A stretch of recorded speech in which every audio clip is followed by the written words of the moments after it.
Work-life balance is a lie. There is no such thing. There's no such thing as work-life balance because the only people who have ever said I need better work-life balance are people who believe they are working too much. You've never heard anybody say, I need better work-life balance because right now, I'm just lifing too much. No one's ever said that. So what do we do then if that's the case? Welcome to the Rocky Garza Show, where we explore the collision of a deeply meaningful life and a wildly impactful career. I'm your host, Rocky Garza, and with over a decade of experience as a coach, consultant, and keynote speaker to many Fortune 500 companies, I'm here to share personal stories and expert advice to help you gain clarity, build confidence, and discover that you too can build the life you actually want. Whether you're a high achiever looking for a more full life or a leader striving for professional success with purpose, this podcast was designed with you in mind. Hey there, Rocky Garza, and welcome back to the Rocky Garza Show. As always, I'm so glad you're here. Today we are diving into the concept and the idea that work-life balance is a lie. Now, before we jump in and really get into it, I want to remind you, as always, if you have not already, please make sure and check out rockygarza.com/beyondsuccess, where you can see everything that we are up to, what it is that we're doing, in our next live virtual event that you can be a part of for absolutely free. And again, you can get that at rockygarza.com/beyondsuccess. Now, today what I want to do is I want to talk about that work-life balance is a lie. Work-life balance is a lie. And here's what I mean by that. Work-life balance is a lie because work-life balance is a one-way street. Again, we mentioned this before. Work-life balance is a one-way street because we only ever say we need better work-life balance when we are working too much. We don't say we need better work-life balance when we're lifing too much. No one's ever said that. So if we need better work-life balance when we are working too much, I believe what we're trying to say is that we are trying to find ourselves pulled back in the direction in which we desire, building the life that we want, rather than feeling like life is pulling us in a direction we do not want to go. See, here's how I think about work-life balance and why it's failing us to use that terminology. Is because work-life balance puts life sort of in this limbo position where we are constantly putting things at odds with one another in hopes that if we can find and strike, if you will, the right balance, then we will finally be free. Then we will feel good. Then we will really have life dialed in if we can find work-life balance. But see, to make work-life balance happen, it requires for us to put those two things at odds. That work and life are at odds. You see, for things to be balanced, they almost have to be opposites. They cannot work together, but rather we're asking them to stop harming the other so that they could be in harmony. And we've all heard the different phrases. There's work-life harmony, there's work-life integration, there's how about this? What if we stopped talking about work-life balance as two opposites that we were trying to make attract? And what if instead we began to talk about work-life balance simply as life's tension? See, you're not going to separate work and life. And I am somebody who would almost pride myself on being able to be fully present in most moments. And I can rarely think, if ever, a time where I am fully inundated in the work aspect where I'm not also considering life. I could almost tell you that no matter what kind of vacation I've been on, how long it's been, how much I detox from my phone, it is almost impossible for me to be fully present in my life and not somehow, some way, have some semblance of work as a part of my life. Since 2020, many of us, if not almost all of us to some degree, are experiencing work life in the sense that everywhere you work, you life, and everywhere you life that you work. And some of you are even trying to find a life where you can work while you are lifing and you can log into Teams from the beach or from your lake house or from the mountains. And as long as you have a good enough Wi-Fi signal, even from your camper, from lakeside with your Starlink on the roof of your RV, you can log in because you are looking for I believe what you're looking for is you're looking for a life tension. See, there are multiple elements happening in our lives at all times, not simply work and not simply life. We have the tension pulling us of our family, we have our children, we have relationships, we have our partner, we have our family. You are a grandparent, potentially you are a grandchild, you are a son, you are a daughter, you're a father, you're a mother, you are a partner. You also have a job and you're a leader, you're a mentor, you're a coach, you're a role model, you're a human, you're an individual. And the list would go on and on and on and on and on. And I would argue that it's not two things that we're trying to balance, but rather it is the complexity of life in all areas that is pulling us in tension in all areas, that we are looking to find out how do we acknowledge what is being pulled and tugged in any one area, and how do we find a way in our life to begin to say that work-life balance is a lie, and rather that there is a constant group of tensions in a part of every one of our lives. And if we could begin to identify what the tensions of life were, and we let them live together synonymously at the same time, even though we've been told our whole life that they need to be in balance because they don't belong together, if we let them belong together, is there a new level of clarity that we could find? And we all know that just on the other side of clarity might possibly be that catalytic moment you're looking for. I want you to consider for yourself right now, what are all of those tensions in your life? And this is how I like to look at it. This is how I like to think about each of those tensions in my life. There are three main categories I like to put everything in my life in one of these three buckets. I would encourage you to do the same. As I talk with leaders, as I talk to executives, as I talk to people leaders and business owners of all kinds, revenue from 100 grand to 100 million plus, every person I've talked to, there are three ways in which you can categorize your life. There are things that you are accountable for. There are things that you are responsible for, and there are things that you have willingly chosen to take responsibility of.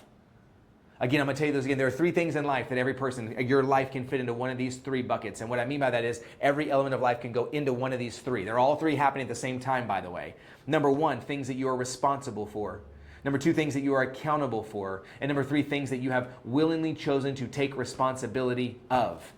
The reason we separate them in these three categories is because I want you to begin to think about, rather than a simple work-life, just a dichotomy of two, I would rather look at a complexity of many and say if we could find the many things, the tentacles, if you will, about life that are all connected to the singular, which is you, the human being, how much more freedom and clarity and peace is there to be found in the chaos of life if instead of trying to strike a balance, you instead said, how do I recognize the tension currently happening in my life?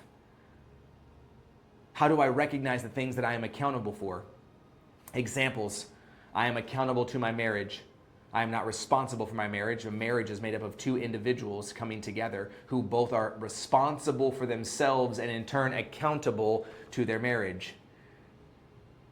I am accountable to certain aspects of my business. I am not solely responsible for it. I have an incredible team. They have their own set of responsibilities. At the end of the day, am I accountable that they are responsible? Yes, but am I responsible for what they are responsible for? The answer to that is no.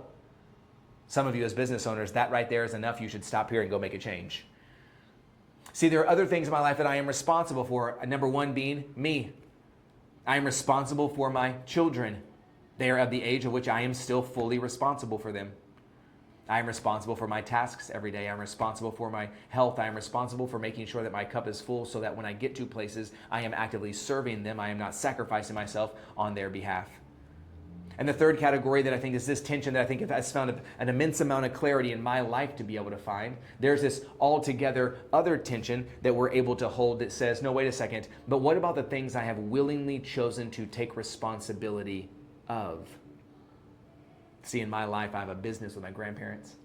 I run sort of the back end of that business. I run the back end of their own life, my own life, their accounts, and then their investments and their credit cards and their payments and their bills and their mortgage. And that's not something that I am accountable for.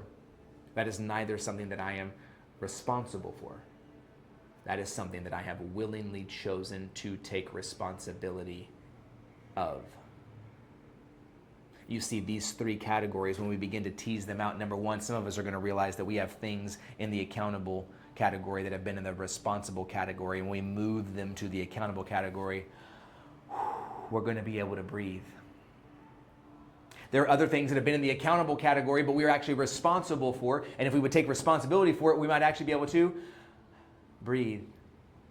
And if we give ourselves the opportunity, we will also be able to find that there are things that we are also willingly choosing to take responsibility of. And when doing so, we recognize that there's a new level of engagement and energy we can find in the pursuit of those things, because we realize that those things are not solely on us, but we have chosen to take responsibility for them. And therefore, we are no longer looking for things that are competing. We are looking for things that are complementing. See, I believe every aspect of our life can complement one another if we look at life's tension rather than a simple dichotomy of work-life balance. Work-life balance is a lie. You will not achieve it. And if you do, only it will be momentarily before it is ripped apart and destroyed. Because anytime you try to make two things at odds with one another that were made and designed to live together, you are going to create more chaos than you do peace. Where are you creating chaos in your life right now? Where are you creating the space in your life right now where you have two things that you go can't be true? We were on a call last week in our Echelon group coaching program, and one of our clients said, this week I am riddled with anxiety. I am overwhelmed with anxiety. I said, describe that to me, because me personally, it's not something I personally feel. I said, describe it to me. And she said, it's all encompassing. She said, I can't get rid of it. It's everywhere that I go. She said, I just want so badly. I work so hard. When I feel anxious, I work so hard to try to get rid of it. And one of our teammates, Chelsea, who was on our team, brilliant, she said, hold on a second. She said, I experience what you experience often. But she said, can I tell you where I find freedom in my anxiety? Our client said, please tell me. She said, I found freedom the moment I stopped trying to get rid of it and the moment that I embraced it. The moment that I realized that my anxiety was not something for me to get rid of, but rather it was something for me to be with, to be in, to hold the tension of. If you are somebody who is there now currently as a leader, as a business owner, as a person, you are experiencing anxiety, I want to strongly encourage you, stop trying to rid yourself of the anxiety. Stop trying to get rid of it altogether. Stop making anxiety altogether the enemy, and rather be with it. Hold the tension. Live in tension. Your anxiety at times makes you immensely detail-oriented. It makes you immensely thoughtful. It makes you immensely caring. You think about things the rest of us, like myself, are not thinking about. Can it be debilitating? Yes. Does it have to be all-encompassing? No. Can you sit with the tension? Can you sit with the anxiety? Can you push through the anxiety? Can you allow it to be present while also experiencing peace? See, some of us even can use examples thinking about working out. I had a call with one of you about 20 minutes ago. And you said to me, Rocky, I get home from work and I'm tired. I know I should work out and I want to work out, but man, I just want to rest. I just want to sit down and rest. I want to sit down and relax. And I said, okay, tell me about that. You said I want to sit down and rest and relax, but I know I should work out. And so I asked myself, like, do I rest or do I work out? And sometimes I choose rest and I feel bad. I said, so you're telling me that there are two things that are at odds with one another, resting and working out. But they don't belong together. They can't live together. You're either doing one or the other. And if you're doing one, then you're taking away from the other. Is that what you're saying? He said, I think that's what I'm saying. I don't think that's what I want to be saying, but I think that's what I'm saying. I said, I hear you. I said, then here's what I want you to do. I said, why don't you start going home, and when you say I want to rest and relax and put on my joggers and get on the couch and watch a good show, give me a nice bottle of water, some electrolytes. I said, why don't you say I want to relax and I want to work out? And instead, as opposed to making them opposites and trying to balance them, I said, why don't you let them live in tension? Instead of telling yourself, I got to go work out for an hour on the elliptical, why don't you go do 100 push-ups? Why don't you just go do 15 minutes? Why don't you go do something at the gym that you know is going to make you feel better? Come home, put on those joggers and relax. I said, why are they at odds? Why can't they live together? He said, I guess they could live together. And I said, I guess you're right. My question to you today, as we look at then sort of experience this idea that work-life balance is a lie. Work-life balance is a lie because we've made two things and we've made them opposites. We've made them oppose one another. We've made them enemies. And therefore we can't find the space where we let them exist collectively. What else in your life are you making enemies? What if you looked at life as life's tensions? What if you could hold the tension of life? What if you could hold the space where both things got to exist at the same time? And as opposed to trying to figure out how you were going to eliminate one, like your fear or your anxiety or your insecurity, what if you found a way to stay with it? What if you could live in it? What if you could hold the tension of both? How much different would your life be as a human, as a leader, as an executive, as a business owner? How much different would your life be if you let yourself live in the tension of life rather than attempting to find and strike a balance of work and life in a world where it no longer exists? Work-life balance is a lie. What would happen if you began to live in the tension of life instead? I really appreciate you being with us today. As always, make sure and check out rockygarza.com/beyondsuccess to see what it is we're up to check out our next live event we have. We would love to have you there and join us free. Again, that's rockygarza.com/beyondsuccess. So appreciate you being here. And as always, let's keep going.